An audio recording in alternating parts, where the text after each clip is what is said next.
परिचालित doctor Patangrao Kadam arts and commerce college Pen अर्थशास्त्र विभागामार्फत आज आपण समग्र अर्थशास्त्र या विषयावर चर्चा करणार आहोत। यामध्ये पेपर क्रमांक 2 जो आहे तर यामध्ये असणारा महत्त्वाचा घटक आयएस वक्रातील बदल जो आहे या विषयावर आज आपण चर्चा करणार आहोत। यापूर्वीच्या लेक्चरमध्ये आपण पाहिलेलं आहे की आयएस वक्र म्हणजे काय आहे किंवा आयएस वक्राची मांडणी कशा स्वरूपाची असते हे आपण पाहिलं, व्याख्यानिहाय पाहिलं, त्यामध्ये आपण डायग्रामची रचना पाहिली, त्याचं विश्लेषण पाहिलं।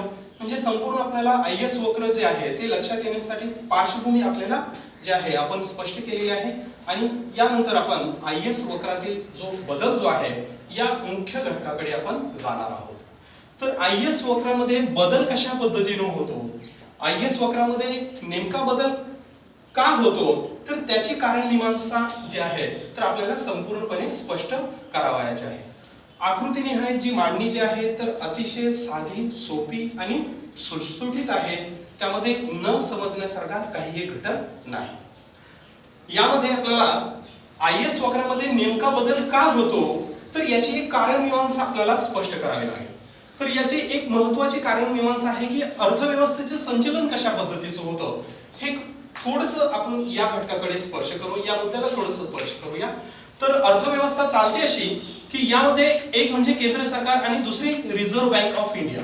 केंद्र सरकार हे जे आहे बजेट जे आहे ते सादर करत असते आणि रिझर्व्ह बँक ऑफ इंडिया जे आहे पतधोरण जाहीर करतो आणि यामध्ये आपल्याला असं दिसेल की बजेटच्या माध्यमातून कर, खर्च आणि कर्ज या 3 घटकावर भर दिला जातो आणि पतधोरणामध्ये यामध्ये बँक रेट असेल, एसएलआर असेल, त्याच पद्धतीने सीआरआर आहे, त्याच पद्धतीने रॅपो रेट आहे आणि रिव्हर्स रॅपो रेट आहे। यामध्ये आपल्याला असं दिसेल की बजेटच्या माध्यमाने सरकार जे आहे कर असेल, खर्च असेल आणि कर्ज असेल या 3 घटकाच्या माध्यमातून अर्थव्यवस्थेमध्ये तेजी, मंदी, तेजी, घसरण, मंदी, पुनरुज्जीवन आणि तेजी या कालखंडामध्ये जे आहे योग्य पद्धतीने धोरण अवलंबित करत असतं। रिझर्व्ह बँक हा स्वायत्त घटक आहे आणि त्यांचं स्वतःचं धोरण असतं आणि प्रतिवर्षी जे आहे 2 वेळा हे पतधोरण जाहीर करावं लागतं आणि त्याच्या माध्यमाने बँक रेट असेल, एसएलआर असेल, सीआरआर असेल, रॅपो रेट असेल, रिव्हर्स रॅपो रेट असेल याच्यामध्ये बदल करण्याचा प्रयत्न करत असेल। सांगण्याचा संक्षिप्त आणि गर्भित अर्थ असा की वित्तीय धोरणामध्ये ज्यावेळेस बदल होतो आणि वित्तीय धोरणाचा घटक म्हणून ज्यावेळेस आपल्याला असं दिसेल की आयएस वक्रामध्ये सुद्धा बदल होत असतो। म्हणजे हे अर्थशास्त्राची वेगवेगळ्या प्रकारची मांडली गेलेली प्रतिमानं आहेत। तर ही सर्व प्रतिमानं जे वेगळ्या प्रकारचे जे प्रतिमानं आहेत तर संपूर्ण अर्थव्यवस्थेला कुठल्या ना कुठल्या घटकाला जे आहे ते संपूर्ण लागू होत असतात, त्याचं ऍप्लिकेशन संपूर्ण व्यवहारीकृत असतं। ऍडव्हान्स इकॉनॉमिक थिअरी असेल तर हे सैद्धांतिक घटक आहे, काही बाबी वर्जित करता आपल्याला ते सुद्धा ऍप्लिकेशन आज मार्केटमध्ये जाणवतं। असो तो भाग वेगळा, आपण आयएस वक्रातील बदल जो आहे तर या मुख्य घटकाला स्पर्श करूया। आपण खूप अनालिसिस मध्ये जाणार नाही, त्याचे जो गर्भित अर्थ आहे आपल्याकडे थोडासा वेळ आहे आणि त्याच्यामध्ये आपल्याला पाहायचं आहे की आयएस वक्रामध्ये नेमका का बदल होतो आणि कशा पद्धतीने बदल होतो। तर यामध्ये आपल्याला असं दिसेल की ज्यावेळेस अर्थव्यवस्थेमध्ये नाविन्यपूर्ण घटकाचा शोध लागतो, नाविन्यपूर्ण बाबी ज्यावेळेस मांडणीस पुढे येतात, नवीन वस्तूचा शोध लागतो त्यावेळेस आपल्याला असं दिसेल की त्या वस्तूची मागणी वाढू लागते, बाजारपेठा विकसित होऊ लागतात आणि नवीन उत्पादनाची निर्मिती होऊ लागते। आणि अशा नवीन उत्पादनाची निर्मिती होऊ लागल्यामुळे आपल्याला असं दिसेल की हळूहळू गुंतवणुकीमध्ये वाढ होणं आणि गुंतवणुकीमध्ये वाढ झाल्यामुळे आपल्याला असं दिसेल की बचतीमध्ये घट होते आणि त्यामुळे आयएस वक्रामध्ये सुद्धा यामध्ये बदल होतो आणि याच्या विपरीत आणि विलोमशात आपल्याला गुंतवणुकीमध्ये घट झाली असता बचतीमध्ये कशा पद्धतीने बदल होतो आणि त्याला अनुसरून आयएस वक्रामध्ये कशा बदल होतो हे आपण थोडंसं या दृष्टिकोनातून पाहूया। तर यामध्ये सर्वप्रथम आपल्याला असं दिसेल की नवीन बाजारपेठा जी आहे तर यामध्ये कशा अस्तित्वात येतात। तर यामध्ये आपल्याला असं दिसेल की एक नवीन घटकाचा शोध असेल। उदाहरणार्थ अगोदर जे आहे सेलफोन जे आहे ब्लॅक अँड व्हाईट होते, त्यानंतर कलर सेलफोन बाजारमध्ये अस्तित्वात आले, त्यानंतर अँड्रॉइड स्वरूपाचे फोन अस्तित्वात आले। म्हणजे या ठिकाणी आपल्याला असं दिसेल की ब्लॅक अँड व्हाईट मोबाईलची जागा कुणी घेतली, अँड्रॉइड फोन न घेतली। म्हणजे पूर्वीची असणाऱ्या वस्तूची मागणी आता नवीन जे वस्तू आलेले आहेत तर त्या वस्तूला मागणी वाढलेली आहे, बरोबर आहे। कारण की काय झालं की नवीन घटकाचा शोध लागला आणि त्यामुळे त्या वस्तूची मांडणी पुढे आली, नवीन बाजारपेठा अस्तित्वात येऊ लागल्या आणि नवीन उत्पादनाची निर्मिती होऊ लागली। यामध्ये आपल्याला असे दिसेल की अशामुळे आपल्याला असे दिसेल की मागणी वाढते, त्या मागणीची पूर्तता करण्यासाठी एकूण आपल्याला असे दिसेल की अर्थव्यवस्थेमध्ये गुंतवणुकीमध्ये काय होत असते, वाढ घडून येत असते। आणि गुंतवणुकीमध्ये वाढ झाली म्हणजे तुमची मागणी वाढलेली आहे, म्हणजे मागणी वाढलेली म्हणजे काय, तुमच्याकडे विशिष्ट असणारा पैसा जो आहे तो तुम्ही खर्च करताय, म्हणजे तुमचा खर्च पातळी यामध्ये काय होते, वाढते आहे। आणि खर्च पातळी वाढल्यामुळे तुमच्याकडे अगोदरची रक्कम आहे ती रक्कम काय झालेली आहे, खर्च होऊ लागलेली आहे। खर्च झाल्यामुळे तुमची बचत क्षमतेमध्ये काय झालेली आहे, घट झालेली आहे। बचत क्षमतेमध्ये घट झाल्या असल्यामुळे आपल्याला असे दिसेल की ज्यावेळेस गुंतवणूक वाढते त्यावेळेस आपल्याला असं दिसेल की आयएस वक्र यामध्ये सुद्धा बदल होतो आणि त्यामुळे आपल्याला असं दिसेल की बचतीत घट झाल्यामुळे आयएस वक्र जो आहे तो वरच्या दिशेला सरकतो आणि यामध्ये आपल्याला असं दिसेल की उत्पन्न आणि व्याजदरामध्ये काय होते, वाढ होते। दुसरीकडे आपल्याला असा एक घटक आहे की याच्या विपरीत आपल्याला पाहायचं आहे की ज्यावेळेस गुंतवणुकीमध्ये घट होते त्यावेळेस बचतीमध्ये कशा पद्धतीने बदल होतो आणि आयएस वक्र कशा पद्धतीने यामध्ये जो आहे खालच्या दिशेने जातो याची मांडणी आपल्याला लक्षात घ्यावी लागेल। यामध्ये आपल्याला पाहत असताना आपल्याला असं दिसेल की ज्यावेळेस गुंतवणुकीमध्ये घट होते म्हणजे यामध्ये आपल्याला असं दिसेल की ज्यावेळेस पैसा जे आहे वेगवेगळ्या प्रकारच्या व्यक्ती जे आहे तर यामध्ये स्वतःकडे असणारा पैसा हे खर्च करत नाहीये, म्हणजे यामध्ये बचत होते, म्हणजे यामध्ये ज्यावेळेस गुंतवणुकीमध्ये घट होते त्यावेळेस बचतीमध्ये वाढ झालेली आहे आणि त्यामुळे आयएस वक्र काय झालेला आहे, खालच्या दिशेला सरकलेला आहे आणि त्यावेळेस उत्पन्न आणि व्याजदराची पातळी सुद्धा तिथं कशी आहे, कमी आहे। इथपर्यंत समजते। आता आपण जे आहे तर मुख्य आकृती म्हणजे हे जे पार्श्वभूमी जे आहे ते पाहिल्यानंतर आपण आकृतीकडे जाऊया। आकृतीत दर्शवल्याप्रमाणे ओ एक्स अक्षावर उत्पन्न पातळी दर्शवलेली आहे आणि ओ वाय या अक्षावर काय दर्शवलेले आहे, व्याजदर दर्शवलेला आहे। आकृतीमध्ये दर्शवल्याप्रमाणे IS1 IS2 हे बचत गुंतवणुकीचे वक्र आहे। लक्षात घ्या, I means investment and yes means saving, means IS, okay? IS LM हे एक मॉडेल आहे, त्यामध्ये आपण IS घटक आपण घेतोय, नंतर आपण LM या घटकाची मांडणी करणार आहोत। तर यामध्ये आपल्याला असं दिसेल की IS वक्र जो आहे तर हा जे आहे आकृती दर्शवल्याप्रमाणे IS वक्र हे बचत गुंतवणुकीचे वक्र आहे।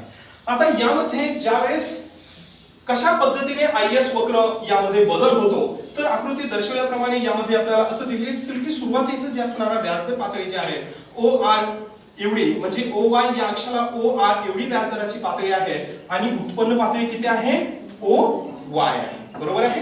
आता यामध्ये हे समतोल व्याजदर आणि उत्पन्न पातळी झाली। आता यामध्ये काय होतंय की गुंतवणुकीमध्ये बदल झाल्यामुळे एकूण IS वक्रामध्ये कशा पद्धतीने बदल होतोय हे विश्लेषण आपल्याला आकृतीच्या माध्यमातून स्पष्ट करता येतं। आकृतीत दर्शवल्याप्रमाणे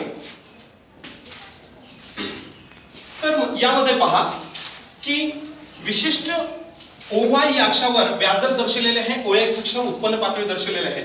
समतोल व्याजदर OR आणि समतोल उत्पन्न पातळी कशी आहे, OY या ठिकाणी आहे आणि यामध्ये आपल्याला E बिंदू या ठिकाणी काय झालेला आहे तर यामध्ये समतोल झालेला आपल्याला दिसून येतो, म्हणजे समतोलाची पातळी आहे, बरोबर आहे। याच्यामध्ये व्याजदर आणि उत्पन्न पातळीमध्ये काहीही बदल नाही। तर यामध्ये पाहत असताना आपल्याला असं दिसेल की IS वक्र आपल्याला जो आहे बदल कसा होतो त्याची मुख्य कारण मीमांसा आपण स्पष्ट करणार आहोत।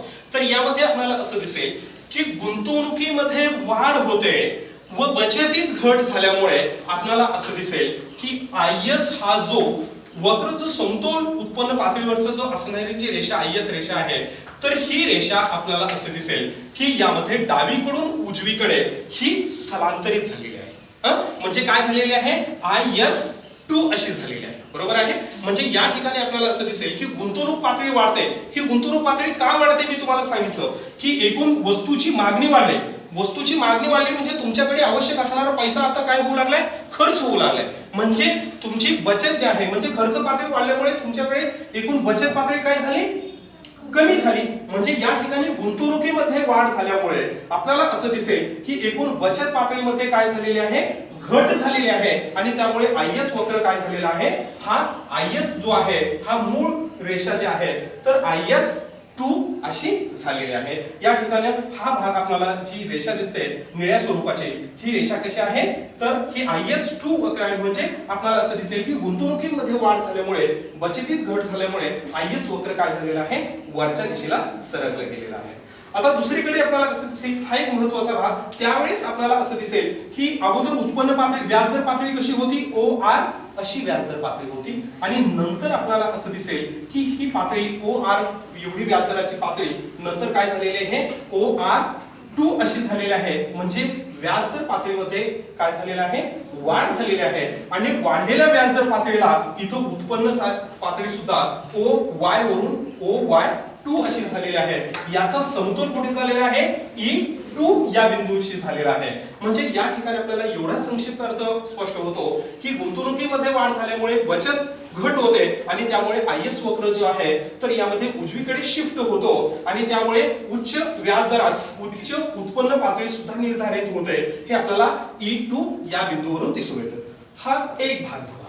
आता दुसऱ्या महत्त्वाच्या घटकाकडे आपण येऊया. पहा की IS वक्र हा जो आहे तर यामध्ये गुंतवणुकीमध्ये घट झाल्यामुळे IS वक्रामध्ये कशा प्रकारे बदल होतो, तर यामध्ये आपल्याला असं दिसेल की गुंतवणुकीमध्ये घट झाल्यामुळे, आता गुंतवणुकीमध्ये घट का होते तर यामध्ये त्याची कारण मीमांसा वेगळ्या स्वरूपाची आहे. मग इथं दर्शवल्याप्रमाणे केंद्र सरकार असेल बजेटच्या माध्यमातून वेगवेगळ्या प्रकारचे झालेले बदल, रिझर्व्ह बँक ऑफ इंडिया पतधोरणाच्या माध्यमातून हे विविध झालेले, मग बँक रेट असेल, SLR असेल, CRR असेल, रेपो रेट असेल, रिव्हर्स रेपो रेट असेल, याच्यामध्ये झालेले बदल, याच्यामध्येही ते घटक आहेत. तर यामध्ये प्रत्यक्ष अप्रत्यक्ष त्याच्यावर परिणाम होत असतात. मात्र इथं आपल्याला सैद्धांतिक स्वरूपाने चर्चा करायची आहे. तर गुंतवणूक पातळीमध्ये यामध्ये जर घट झाली तर यामध्ये बचत पातळीमध्ये वाढ होते.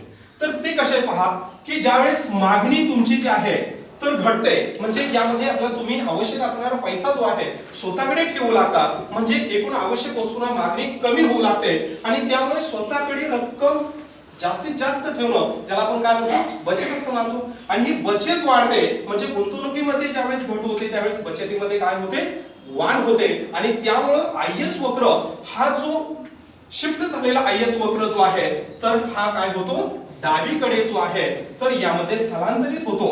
तो काय झालेला आहे, IS1 वक्र, आणि या ठिकाणी OR1 एवढी यामध्ये व्याजदर पातळी आहे, आणि या ठिकाणी OY1 एवढी काय आहे, उत्पन्न पातळी आहे. म्हणजे या ठिकाणी आपल्याला जे आहे उच्च व्याजदराला उच्च उत्पन्न पातळी दिसून येते. त्या ठिकाणी एकूण जे आहे गुंतवणुकीमध्ये वाढ झाल्यामुळे, यामध्ये बचतीत घट झाल्यामुळे IS वक्र जे आहे तर यामध्ये डावीकडून उजवीकडे वरच्या ठिकाणी स्थलांतरित झालेला आपल्याला E2 बिंदूमध्ये दिसून येतं. त्या ठिकाणी आपल्याला उच्च व्याजदर पातळी दिसून येते, आणि उच्च उत्पन्न पातळी आणि उच्च व्याजदराची पातळी आपल्याला दिसून येते. दुसरीकडे यामध्ये आपल्याला असं दिसेल की गुंतवणुकीमध्ये घट झाल्यामुळे बचतीत ज्यावेळेस वाढ होते त्यावेळेस IS वक्र खालच्या बाजूने सरकतो, आणि OR1 एवढी व्याजदर पातळी आणि OY1 एवढी काय आहे, उत्पन्न पातळी यामध्ये दिसून येते. म्हणजे IS वक्रातील बदल जो आहे तो नेमका कशामुळे होतो, किंवा IS वक्र हा जो आहे शिफ्ट कशामुळे होतो,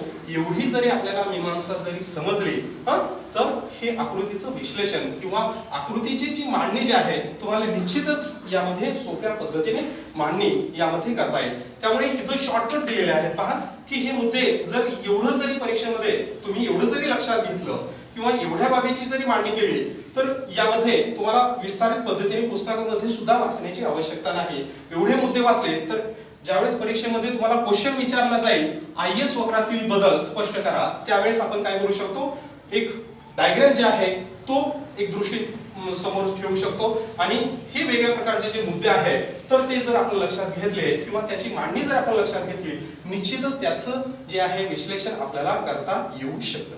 याबद्दल कोणाच्या काही अडचणी आहेत का? यस येस और नो?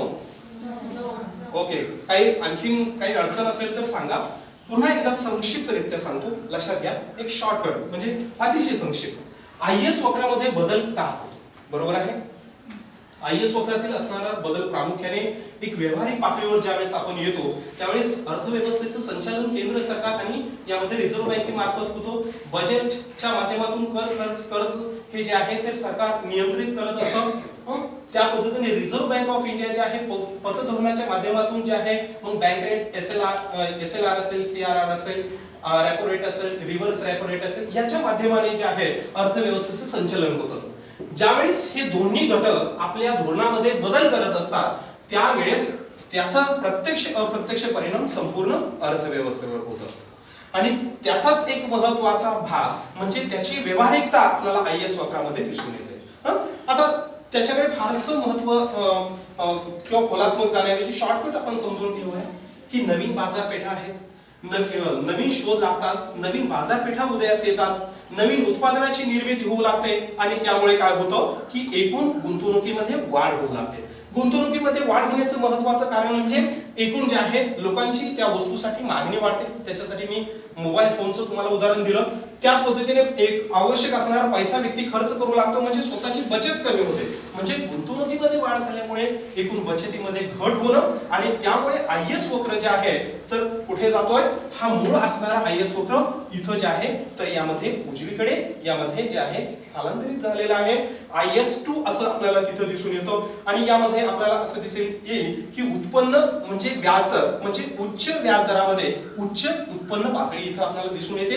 हे आपल्याला E2 या बिंदूमध्ये आपल्याला दिसून येतं. या व्यतिरिक्त ज्यावेळेस गुंतवणुकीमध्ये घट होते, गुंतवणुकीमध्ये का घट होते तर ज्यावेळेस आवश्यक असणारी वस्तूसाठी मागणी ज्यावेळेस कमी होते, लोक आपल्याला पैसा म्हणजे रोखता जे आहे तर यामध्ये आपल्याला असं दिसेल की एकूण यामध्ये वाढू लागते आणि त्यामुळे आवश्यक असणारा पैशावरील असणारा खर्च जो आहे म्हणजे खर्च पातळी यामध्ये घटू लागते आणि बचत पातळी वाढल्यामुळे एकूण आपल्याला असं दिसेल की या ठिकाणी आपल्याला IAS वक्र जो आहे तर काय झालेला आहे, IS1 असं झालेलं आहे.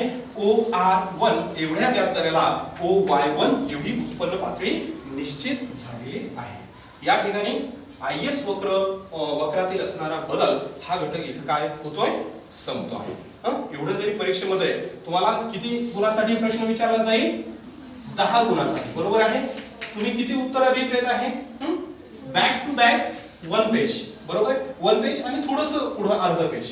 एवढं जरी लिहिलं तर तुम्हाला एक मिनिमम मॅक्सिमम तुम्हाला चांगले मार्क्स 10 पैकी जर चांगले मार्क्स लिहिले तर 8 जवळपास 9 पर्यंत सुद्धा मार्क्स तुम्हाला मिळू शकतात. मात्र तुमच्या उत्तरामध्ये संक्षिप्तता असणं गरजेचं आहे. संक्षिप्तपणे बरोबर उत्तरामध्ये अचूकता असावी, आकृती जी दिलेली आहे ते शिस्तबद्ध असावी, चांगल्या पद्धतीचं असावं. अक्षर तुमचं जरी ओळंदार